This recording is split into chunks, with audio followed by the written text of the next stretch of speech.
好啦，我哋今日做呢個係試驗版 ，work 唔 work 我就唔係好知啦，我哋就試下先。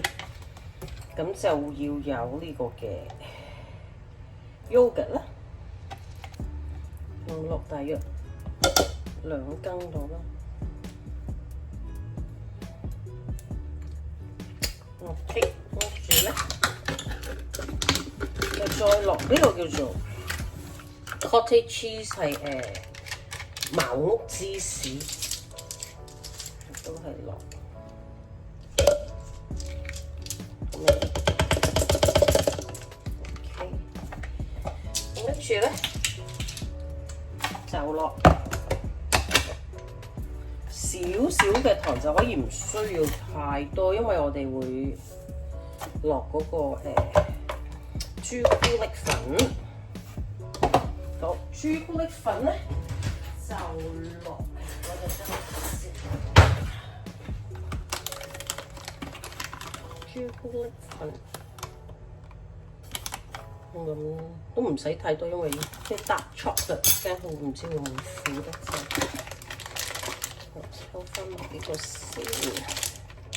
好，跟住咧 almond flour 都係落好少，唔需要好多澱粉。咁點解我用 almond flour 咧？因為就係比較低碳水少少嘅，都唔使太多。除量下，全部都係我冇個 ingredient 喺度嘅。咁跟住咧就加多2隻蛋。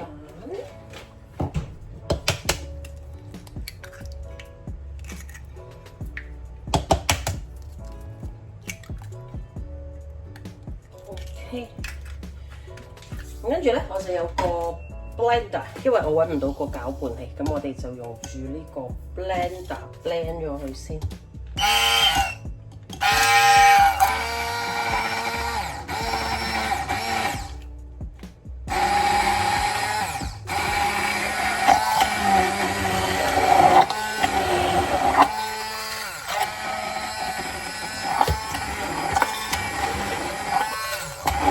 所以其實呢個咧都幾好用嘅呢個。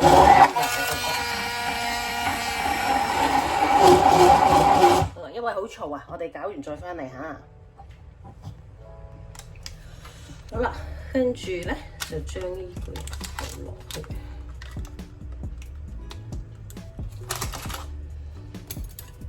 唔好嘥咗呢啲。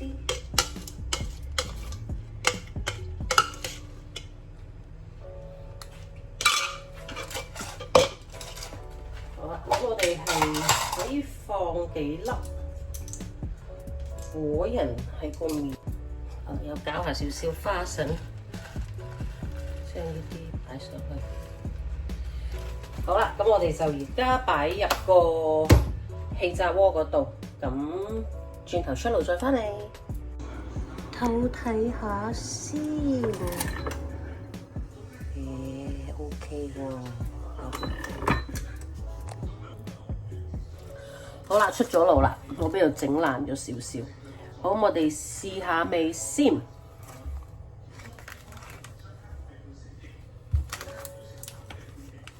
佢係有少少似啲 mousse cake 咁樣嘅感覺嘅。